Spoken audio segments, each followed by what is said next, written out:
Olá, família, seja bem-vinda. Amo receber você aqui a cada semana com mais um tema. E hoje nós vamos falar de morrência. Sabe o que é isso? É alguma coisa que tem a ver com o processo de um sofrimento que leva muitas pessoas a querer tirar a própria vida, uma construção de dor em dor até que a vida perde o sentido. Nós estamos nesse tempo de pensar, refletir, trabalhar a questão suicídio e é interessante que nós paremos para entender o que está em torno disto, acolher as famílias, acolher as pessoas que estão necessitadas de apoio, de abraço, de ser ouvido, de ser atendido. É dor para todo lado. Então é tempo de nós nos unirmos, porque afinal de contas, somos nós que precisamos estender a mão uns aos outros na hora em que o mundo está desabando. E olha, é muito comum que pessoas digam assim, mas não tem motivo. É casado ou casada ou estuda, é bonito, você é uma pessoa tão bonita, você vive tão bem, tem tanto. E tem muita gente que pensa que isso é tudo na vida, porque não enxerga o que acontece aqui dentro da gente, o histórico, o que passou, o que sofreu, o que está acumulando nesta alma, que faz com que em algum momento já não se tenha interesse de viver, perdeu o prazer de existir. Bom, é por aí que nós vamos andar. Como está você? Quer fazer alguma pergunta? Quer compartilhar algo que está acontecendo com você? Você já pensou em tirar a própria vida? Já pensou em morrer? Tem alguém aí da sua família em sofrimento? Pode ficar aqui com a gente, trazer algo de você. Quem sabe algo do que será dito também chegue ao seu coração e possa ser luz para os envolvidos, para você ser um suporte, uma ajuda, ou você mesmo que está muito machucado e pensa que já não tem mais jeito. Mas é bom lembrar que enquanto vida, há esperança. Mas vamos falando mais a respeito desse tema ao longo do programa e eu convido você para ficar com a gente, compartilhar, dividir informações e apresento já a minha primeira convidada de hoje, doutora Damares Moura, é advogada, é deputada aqui no estado em São Paulo. Bem-vinda! Muito obrigada, Darleide. É sempre muito significativo vir ao seu programa para tratar de assuntos tão relevantes e que a gente sabe que é uma oportunidade de nós contribuirmos de alguma forma, não é, para melhorar a vida das pessoas. Parabéns por tudo e obrigada pelo convite. Prazer é meu de tê-la aqui sempre. A forma de comunicar, as informações que traz, a maneira de nos fazer entender a seriedade do tema, para mim é sempre motivador te ter aqui. Obrigada. Doutora, em termos do que diz a nossa expectativa para o programa de hoje, morrência, suicídio, daqui a pouquinho eu já vou trazer a minha segunda convidada para nós falarmos do sofrimento, mas já te lanço uma pergunta. Temos algo novo na legislação brasileira com relação ao suicídio? Temos sim. Eu me recordo que quando fizemos um programa no passado sobre o mesmo tema, eu mencionei aqui uma legislação que hoje ela foi alterada, ela foi transformada para alcançar novas situações. Veja como este tempo é desafiador. Não é? O Código Penal brasileiro, que de fato é uma legislação já bastante antiga, é da década de 40, e, naturalmente, quando o Código Penal brasileiro foi aprovado, eram desconhecidas situações que são vivenciadas hoje. Mas, recentemente, e não tão recentemente, eu estive aqui e mencionei que o Código Penal brasileiro punia, não é, as pessoas que incitavam ou, de alguma forma, auxiliavam alguém que tinha uma ideação suicida. A partir de janeiro deste ano, está em vigor a Lei 13.968. Se alguém quiser conferir, 13.968. O que essa lei fez? Alterou este artigo do Código Penal, que já penalizava pessoas que incitam e que, de alguma forma, auxiliam alguém a uma prática suicida, foi acrescentada uma pena para aqueles que auxiliam, incitam a automutilação. Porque a automutilação hoje é uma forma que pode levar pessoas a tirarem a própria vida, especialmente os de idade mais tenra e os adolescentes. Portanto, é importante sabermos que hoje as mesmas penas aplicáveis, eu peço licença até para declinar as penas, porque eu acho que falar de suicídio é falar das consequências. Isso que é transformador. Então, toda pessoa que por ação ou omissão, porque os crimes não são praticados apenas por ação, o agente é ativo naquela situação. Por omissão, eu deixei de fazer algo que levou alguém a atentar contra a própria vida. Mas toda espécie de incitação e de auxílio de qualquer forma a que alguém atente contra a sua própria vida ou pratique automutilação, não é? As penas começam de 6 meses a 2 anos, se apenas houve a tentativa sem consequência. Se houve qualquer lesão grave ou gravíssima, essas penas vão de 1 ano a 3 anos de prisão. Se houve morte, se o resultado foi morte, as penas variam até 6 anos. E se o motivo da sua participação naquela prática suicida foi um motivo egoístico, foi um motivo torpe, foi um motivo fútil, se o envolvido era um menor de idade ou uma pessoa que tinha a sua capacidade diminuída, e se a incitação da lei, olha que interessante, tudo isso está na nova lei. Ok. Tá? E se a incitação ao suicídio ou à automutilação, que também pode levar à morte, foi praticada na rede de computadores, não é, com a utilização de redes sociais e tudo aquilo que nós conhecemos hoje no mundo da internet, não é? Se a incitação se deu na rede de computadores, a pena é dobrada, porque você sequer se relacionava ou você utilizou uma ferramenta virtual, não é? Isso é muito torpe. Sim. Isso é muito pequeno. Você levar alguém a tirar a própria vida usando a rede mundial de computadores. Todas as penas que eu declinei, elas são aplicadas em dobro para quem praticou. Essa é uma lei que está em vigor a partir de janeiro do ano de 2020. Atenção para incitação e auxílio ao suicídio ou automutilação. Uau! E há bem pouco tempo, nós fizemos aqui no consultório de família o programa. O tema justamente era a autolesão, a automutilação, e você pode inclusive encontrar esse programa no nosso canal no YouTube. Aproveita e se inscreve, porque tem informações muito preciosas para você que é pai, mãe, os professores, porque essa é uma questão muito pertinente, especialmente aos mais jovens, aos adolescentes e até crianças. E veja bem, nós temos que ficarmos muito alerta o conteúdo que os nossos filhos estão vendo, com quem eles se relacionam, porque muitas vezes são estranhos na rede de computador que faz com que nossos filhos vulneráveis, em algum momento, acessem, vejam, saibam de alguém, por meio de alguém que está ali mal intencionado. Às vezes o perigo está dentro da casa da gente e nós não nos damos conta, fica aqui esse alerta.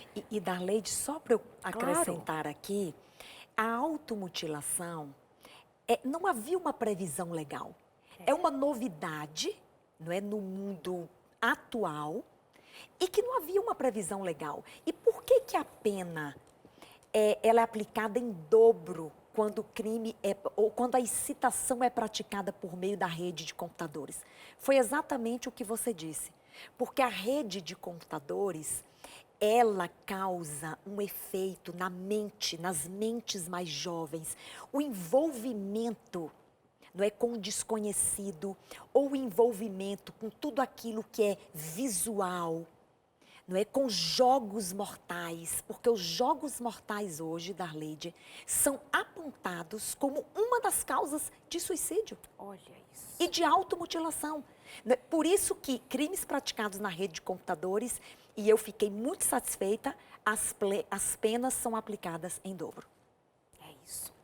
Pais, mães, professores, educadores, cuidadores, atenção redobrada, especialmente para os mais vulneráveis, as crianças, os adolescentes, tão suscetíveis àquilo que chega facilmente, muitas vezes, sem a supervisão dos adultos. O tema é pertinente à família como um todo e o cuidado com crianças e adolescentes.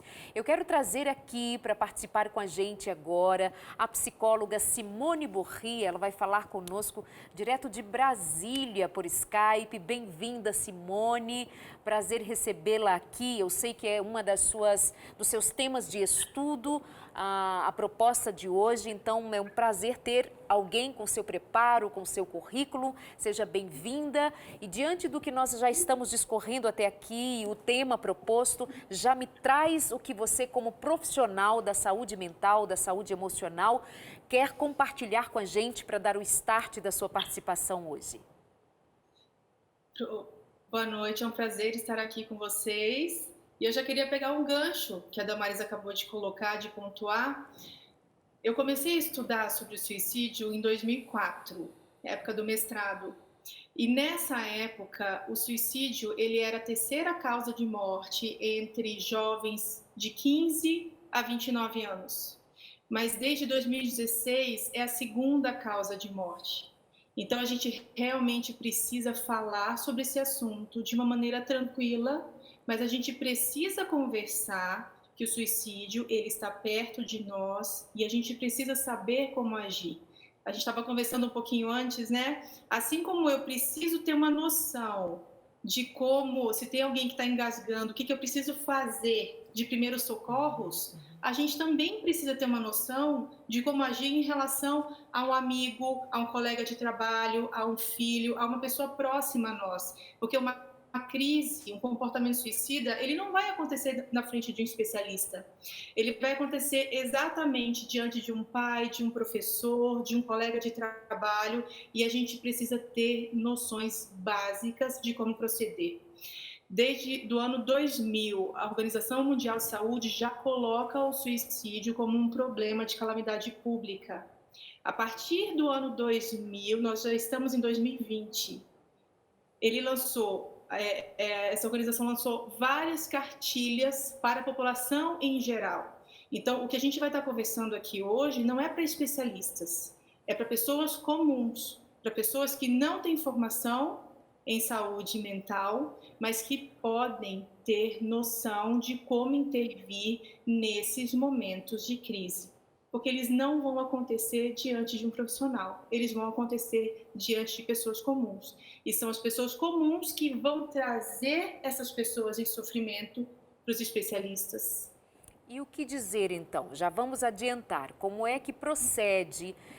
Sabe, Simone, é muito comum alguém relatar assim, quer chamar a atenção, ou ela apenas dizia, ou ele apenas dizia que tinha vontade de sumir, queria desaparecer, parece que já não queria mais viver, mas a gente não deu atenção.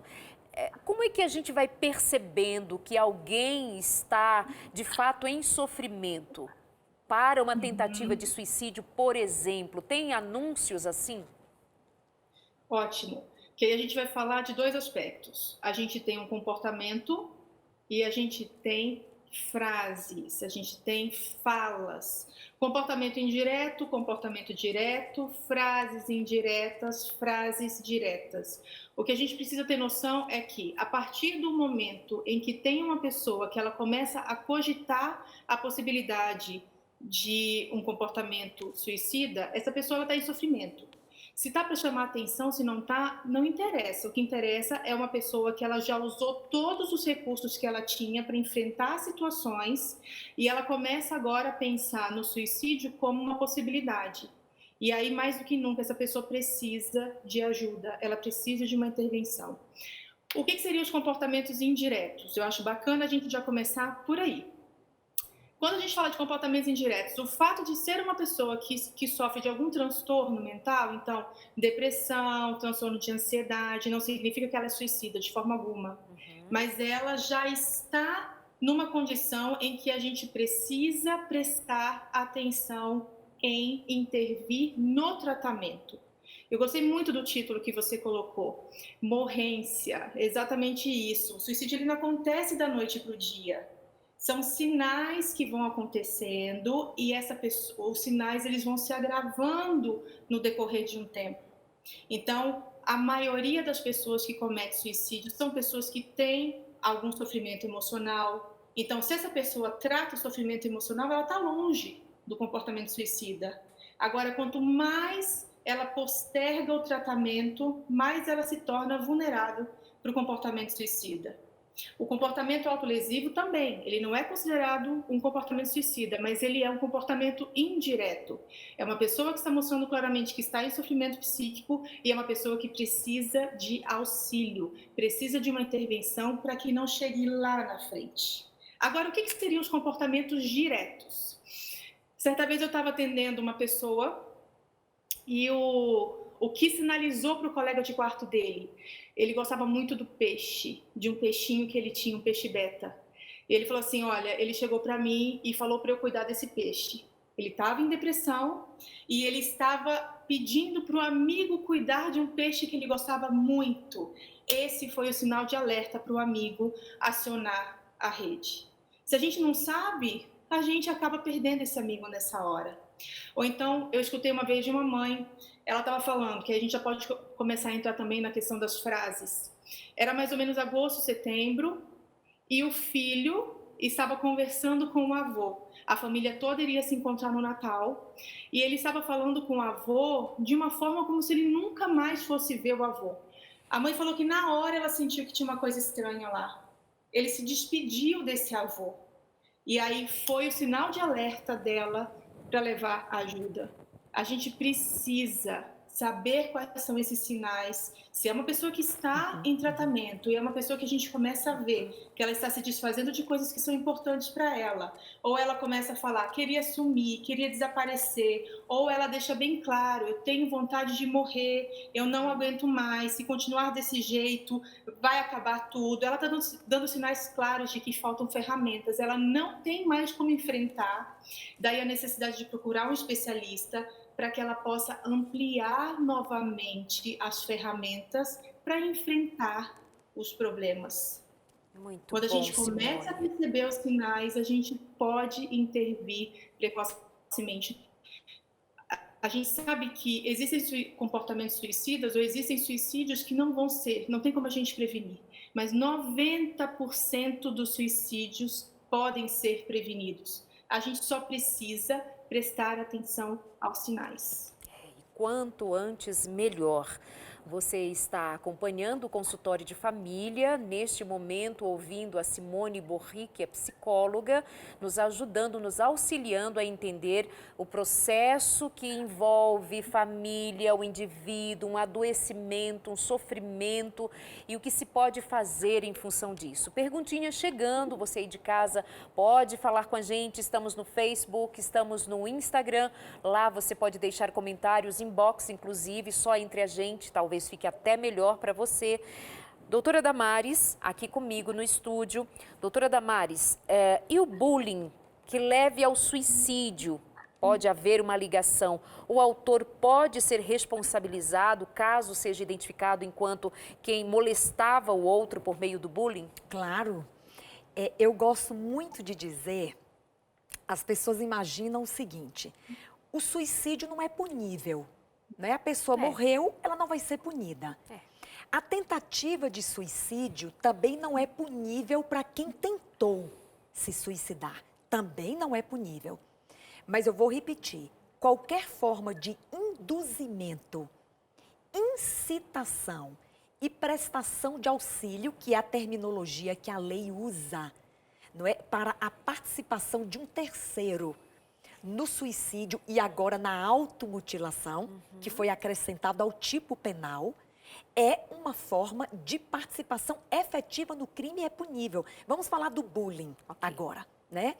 o bullying, alguém participa daquele sofrimento que uma criança, que um adolescente passa a vivenciar no seu ambiente escolar ou outro espaço de convivência, onde também pode ser praticado o bullying.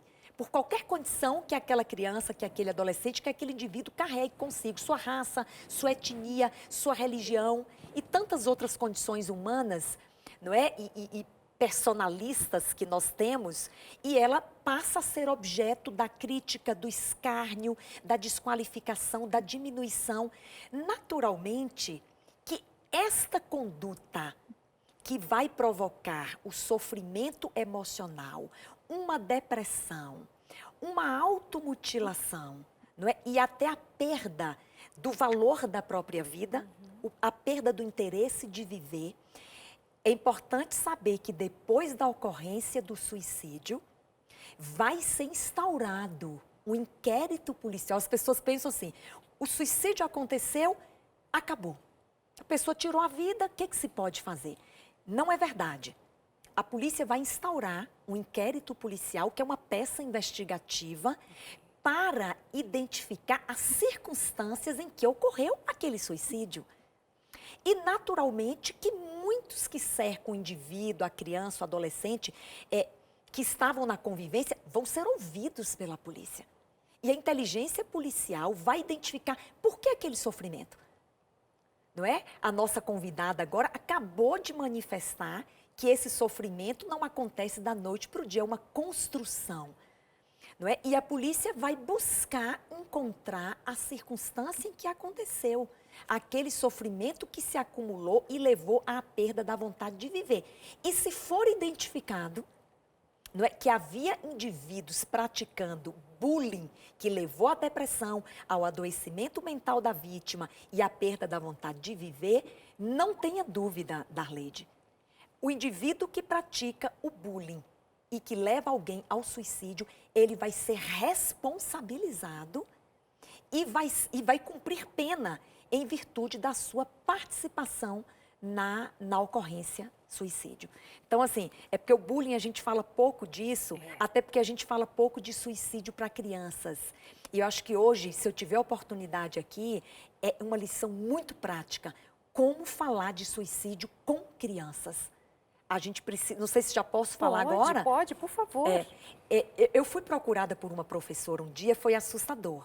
Ela falou, ai, doutora Damares, olha, eu vou falar sobre suicídio com meus alunos hoje. Até porque esse tema, ele é um tanto tabu para todos. Imagina como você vai tratar desse assunto com criança, não é? Exatamente. A inabilidade para lidar com isso, porque não é todo mundo que nem ao menos gosta de nos ouvir falar sobre isso. Já muda de canal, já não quer saber, porque é um tema realmente que é impactante. Mas, amados, como já fora dito hoje pela Simone e pela doutora Damares, é preciso falar do tema, porque quanto mais escondido, mais sofrimento escondido também, mais falta de habilidade, de conhecimento para lidar com o que está acontecendo diante dos nossos olhos. Então, é uma prestação de socorro, uma prestação de auxílio, saber a respeito do tema, especialmente com relação à criança, doutora.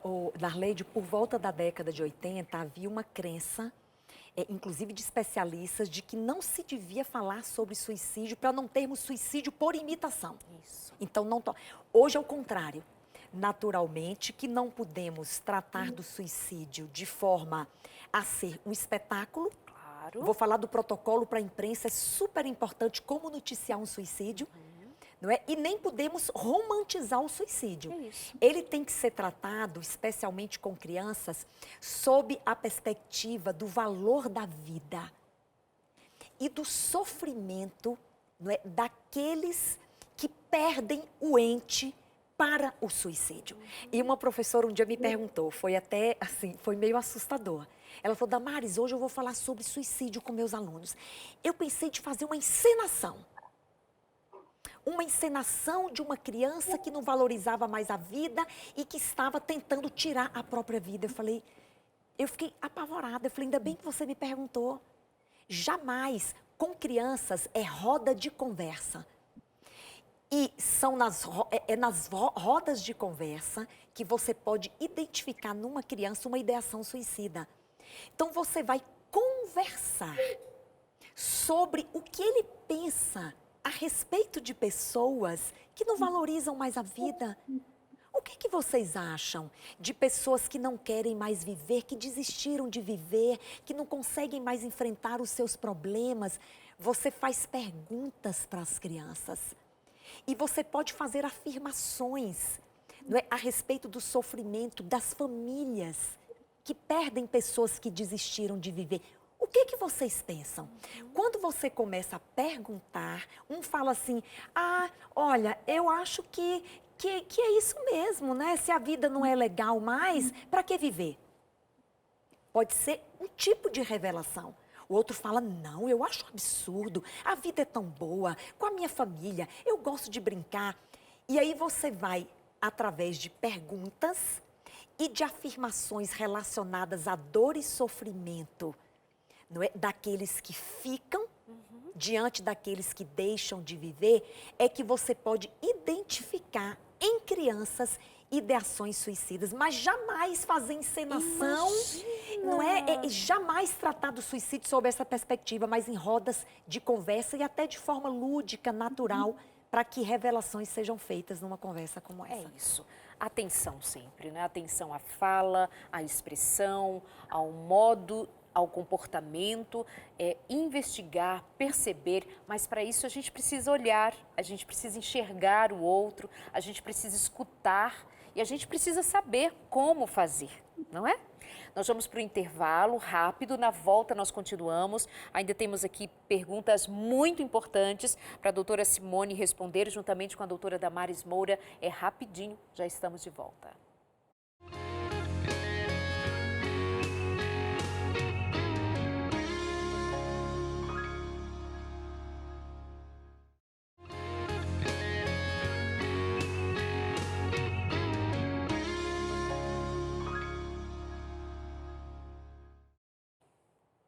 Oi, queridos, vamos voltando aqui no nosso consultório.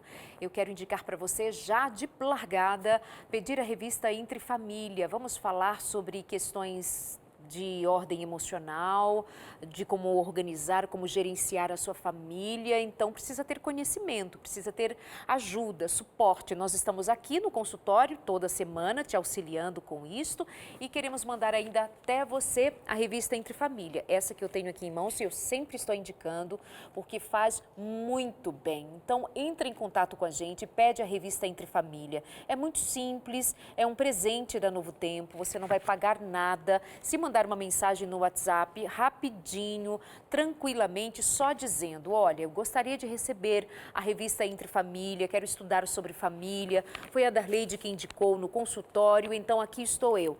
E logo o pessoal vai responder para você, ou você pode também ligar, se tiver alguma outra questão, 12 21 27 31 21, tem gente que não usa o WhatsApp, não tem um aplicativo, então pode ligar, 0 operadora 12 21 27 31 21.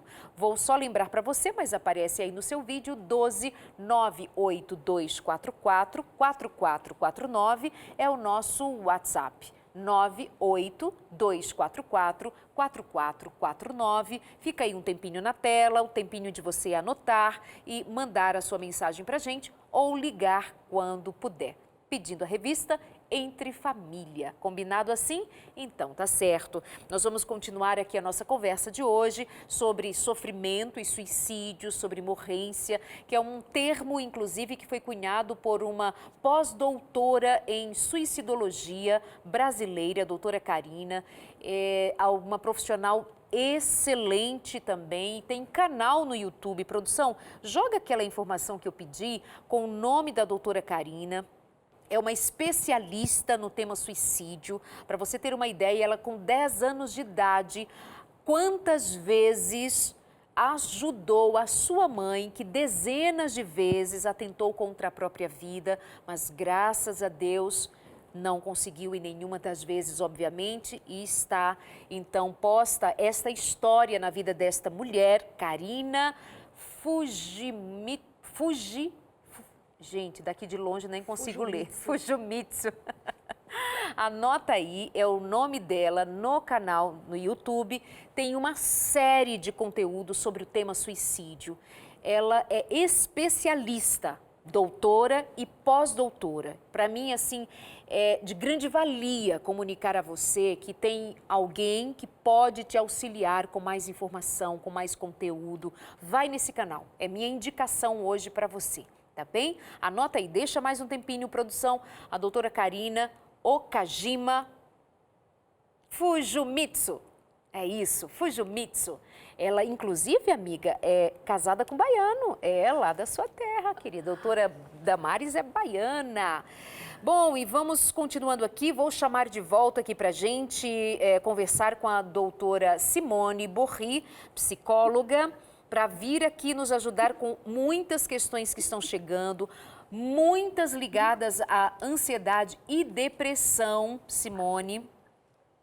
E parece que a doença, depressão, sempre se associa, e eu queria que você então esclarecesse melhor, ao suicídio, sendo que eu lembro de um caso muito conhecido e que foi bastante divulgado à época, de um ator americano, o ator Robin Williams, quando ele deu fim à sua própria vida, mas a sua esposa chegou a dizer o seguinte: Simone, a depressão não matou o meu marido, a depressão foi um dos 50 sintomas que ele padecia. Então não é só a depressão, ou nem sempre a depressão, mas ela está presente em muitos casos. Esclarece pra gente. Exatamente. Primeiro que o suicídio é um fenômeno complexo, a gente não vai dizer que existe um fator que determina o comportamento suicida. 36% dos casos de suicídio envolvem a depressão, mas o que a gente mais vê é o que a gente chama de comorbidades. Então, é a depressão aliada ao alcoolismo, ou é um transtorno de personalidade que tem um episódio depressivo. Então, quanto mais comorbidades, mais vulnerável essa pessoa ao comportamento suicida. Eu acho muito importante a gente destacar que no comportamento suicida a gente está falando de um comportamento em que a gente encontra uma palavra chamada ambivalência. O que é isso? É um desejo de morrer, mas também tem o desejo de viver.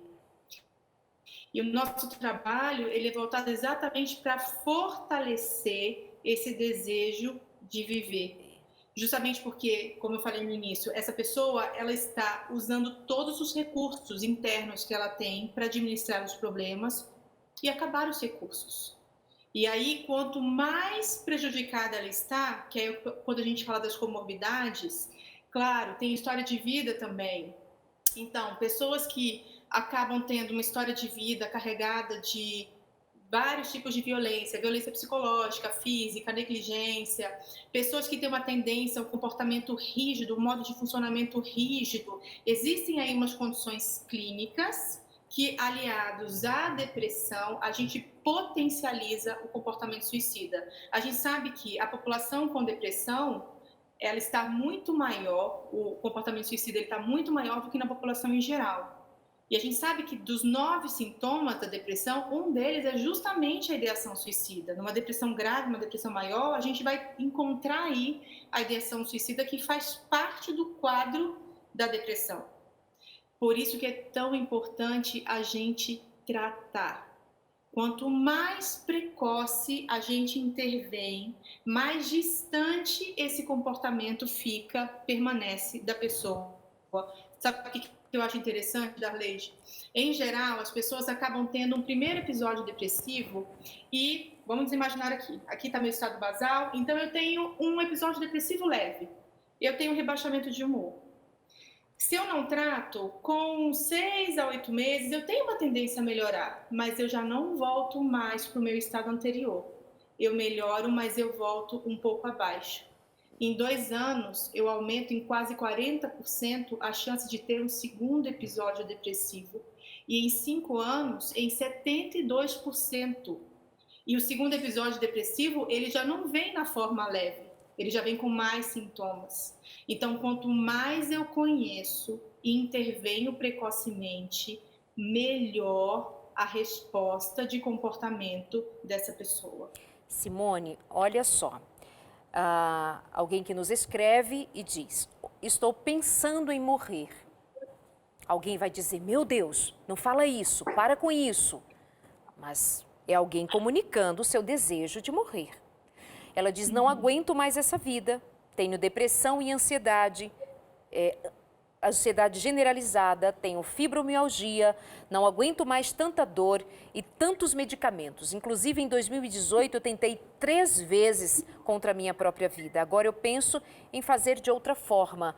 Uau, isso aqui é um grito em rede nacional que eu estou reverberando para alguém dizer assim, meu Deus, mas não fala nisso. Mas ela está pedindo socorro, ela não está anunciando a morte, ela está pedindo socorro. É isso que a gente precisa entender também, não é, Simone? Que ao falar desse desejo de morrer, é alguém pedindo socorro e a gente precisa acudir, ponto. Você viu, Darleide? Ela citou aí algumas comorbidades, a depressão, a ansiedade, a fibromialgia. Quanto maior a comorbidade, menos recursos ela começa a ter para enfrentar a realidade. A necessidade urgente de um acompanhamento com o especialista. Ela exige uma necessidade, realmente. E aí, quando a gente vai começar a falar explicitamente agora, qual que seria o papel de um familiar? A gente pode já entrar nesse aspecto, Darleide? Sim. Porque é o que a gente falou no início do programa. Isso não vai acontecer na frente do especialista. Tá aí, ela falando em rede nacional. Não tem um especialista. Claro que temos nós aqui, mas a gente está distante.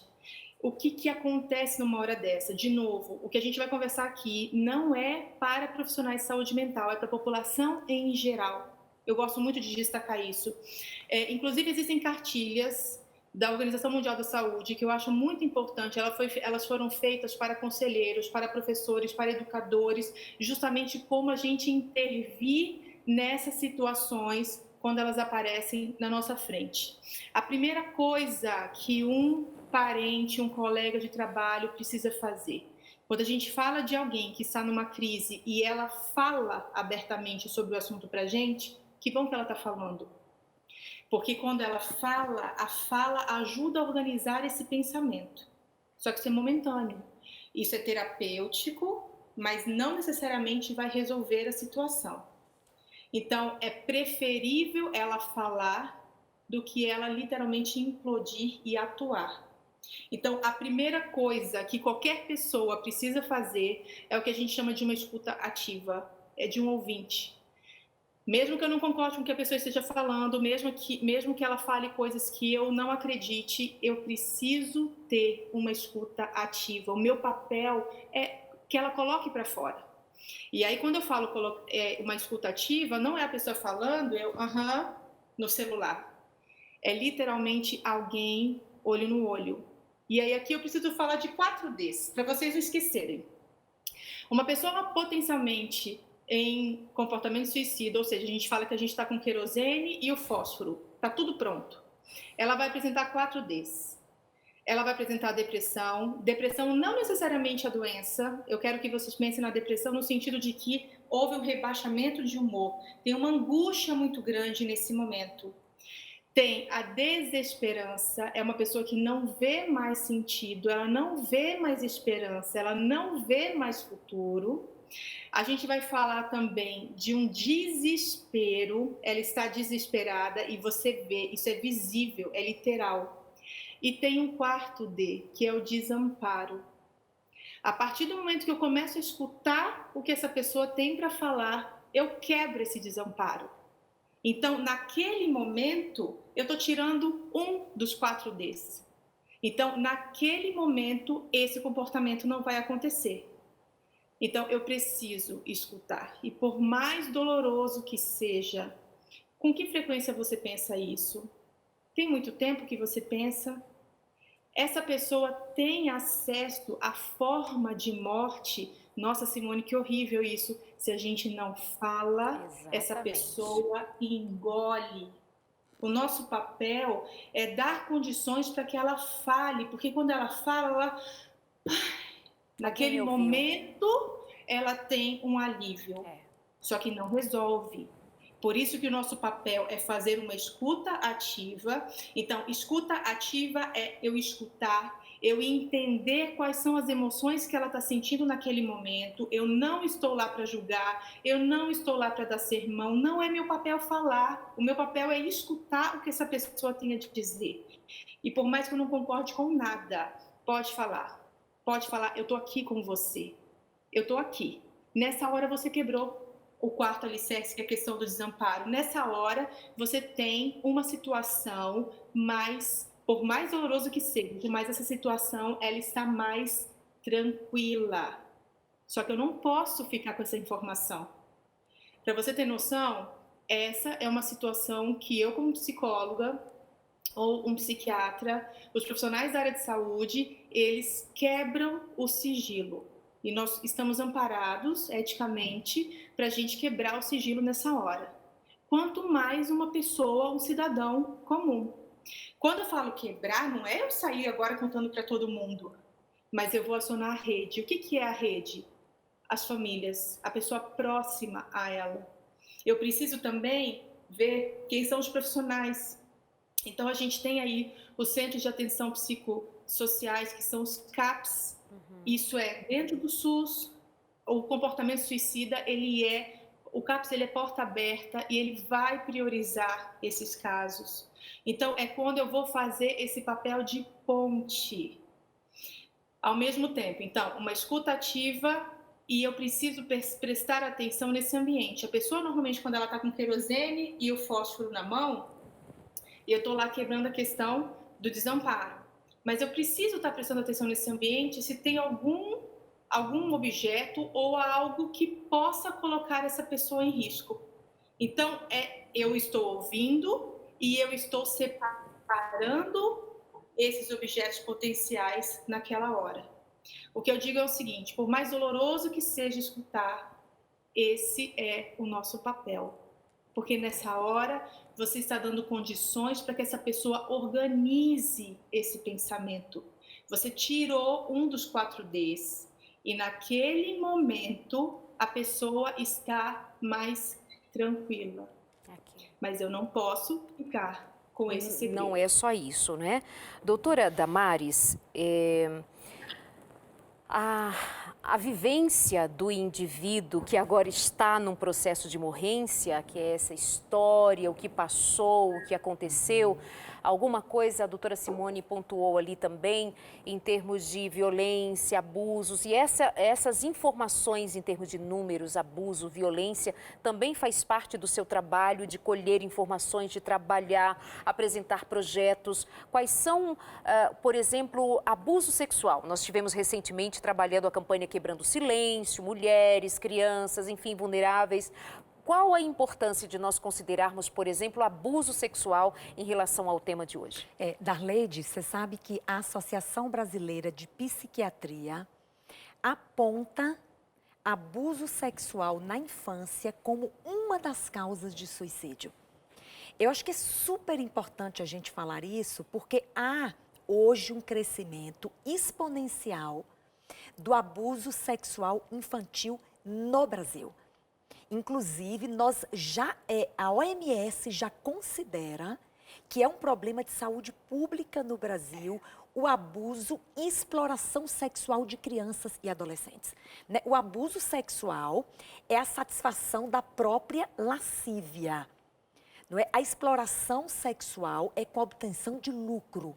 Mas, de qualquer forma, crianças e adolescentes ou que vivenciam o abuso sexual ou que vivenciam a exploração sexual são igualmente vítimas desta prática de violação da dignidade sexual. E você sabe que talvez não haja uma espécie de violência dentre a violência física, psicológica, patrimonial, moral, psicológica e sexual. Talvez não haja uma espécie de violência mais violadora, me perdão da redundância, não é, da dignidade humana do que as violências de natureza sexual. Eu atendo famílias, não é, cujas crianças foram vítimas de abuso sexual. Se esse indivíduo essa criança não é abusada pelo companheiro, o namorado, o padrasto, o avô, eu estou citando casos que eu atendi. Sim. O pai biológico, não é? Se essas crianças não forem tratadas ainda na infância, elas vão carregar consigo consequências de difícil ou de impossível reparação. E elas passam toda a vida carregando consigo a dor daquela violência a ponto de perderem a vontade de viver. Eu vou contar uma experiência aqui muito breve. Eu fiz uma palestra para líderes de crianças, né? Mas eu fui lá para ajudá-los a identificar vítimas de abuso sexual. Mas ao final da palestra, eu fui procurada pelo líder. Um homem de quase 60 anos de idade, e ele veio chorando. Ele foi para aprender como identificar crianças dentre aquelas com as quais ele convive e lidera, não é? Sintomas de crianças abusadas sexualmente. E ele veio chorando para mim e ele falou, olha, está insuportável viver e hoje ouvir tudo o que você disse, porque eu fui abusado sexualmente durante toda a minha infância. Meu Deus. E eu carrego comigo a dor do abuso por toda a minha juventude e agora já com quase 60 anos de idade. E eu fiz um apelo a ele e pedi que ele se comprometesse comigo. Ele vive em outro estado do Brasil, não é no estado de São Paulo, não é? Eram líderes de vários estados e eu pedi que ele se comprometesse comigo naquela conversa sigilosa que nós tivemos ali, de que ao chegar no seu estado ele ia imediatamente buscar ajuda. Eu falei, se você não teve a oportunidade, a possibilidade, não é talvez até a iniciativa, não é por alguma circunstância de cuidar da sua saúde emocional, você vai fazer isso agora, porque você merece viver dignamente, você merece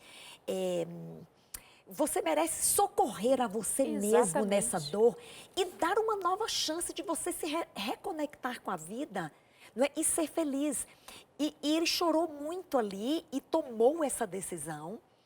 E, naturalmente, eu não posso afirmar se ele fez isso, mas tomou a decisão de imediatamente buscar ajuda. Então, Darleide, a Associação Brasileira de Psiquiatria, que, aliás, traz números atualíssimos, 12 mil brasileiros tiram a vida por ano. Meu Deus. São 32 brasileiros por dia, dados atualizados da Associação Brasileira de Psiquiatria. 1 milhão de pessoas tiram a vida por ano no mundo. São 3 pessoas, é uma pessoa a cada 3 segundos. Pelo menos 17% Darleide, de brasileiros, e nós não estamos falando dos dados atualizados da pandemia, que o pós-pandemia certamente vai desnudar uma realidade ainda mais cruel. 17% de brasileiros já pensaram alguma vez em tirar a própria vida. Então, o apelo que eu faço aqui, o artigo 227 da Constituição Federal diz que é dever de todos. Eu quero pegar o gancho de Simone. Simone apresentou o dever da família. E eu quero ampliar o dever. É dever de todos, inclusive é um dever legal. Artigo 227 da Constituição Federal diz que é dever da família, do Estado e da sociedade. Quem é a sociedade? Somos todos nós. São igrejas, são organizações não governamentais. É dever de todos colocar a salvo. Olha a obrigação que nós temos, eu tenho, você tem, todos nós temos. Não é? Colocar a salvo com absoluta prioridade, são essas as palavras da lei. Colocar a salvo de todo tipo de exploração, de violência, de tratamento desumano, vexatório, tudo isso está dito na lei. Com absoluta prioridade, crianças e jovens. Por que colocar a salvo estes indivíduos? Crianças são indivíduos em formação. Exato. Os jovens são indivíduos que estão vivendo ainda a ilusão de uma vida que nem sabe se terão.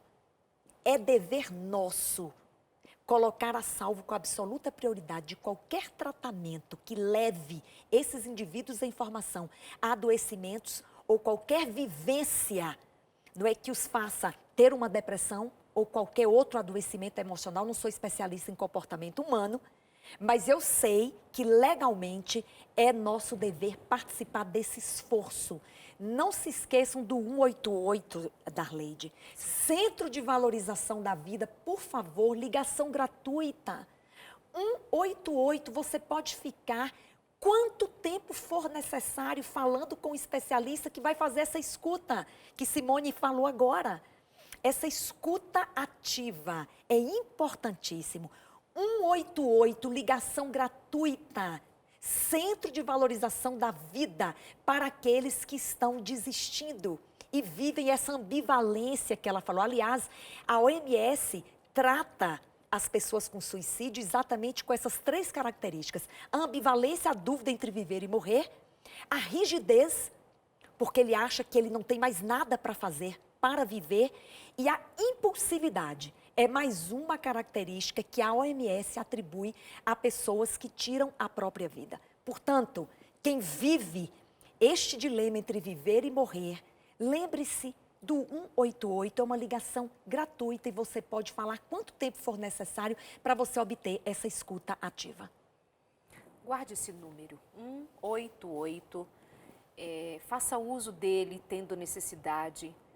Faltando, todo o Brasil pode fazer uso do 188, faltando quem possa ouvi-lo com qualidade, ouvi-la com qualidade. E eu espero que você esteja percebendo que o que está em torno da questão suicídio é falta de suporte em amor. Vidas que foram perdendo o sabor, perdendo o desejo, perdendo-se dela mesma. E está acontecendo entre nós, dentro de casa. Hoje eu conversava com uma mãe. O seu filho tem 20 anos de idade. Quando ele era ainda um garoto, até aqui, ele já fez algumas tantas tentativas de tirar a própria vida. Crianças, adolescentes, jovens perdendo o desejo de viver. Os adultos, os mais velhos, com esta pandemia, ou pós-pandemia, é o que a doutora Damares acabou de dizer. Saberemos ainda. Viver? Então, que tenhamos o cuidado de olhar para quem está do lado, para quem está com a gente, para sermos ouvidos, para sermos atentos, para sermos acolhedores, menos julgadores, menos desatentos à necessidade do outro. Eu quero trazer rapidinho a doutora Simone, só para a gente se despedir, porque o programa, assim, com tanta informação, com tanto o que dizer. Simone, obrigada. Sua falinha, assim, de um minutinho, só eu sei que é pouquíssimo para a riqueza que esse assunto pede e de informação e de conteúdo que você tem, mas, por favor, sela aqui com a gente o programa. São dois versos. Eu queria aproveitar 2 versos agora, Darleide. O primeiro está em João 10:10. Eu vim para que tenham vida e a tenham em abundância.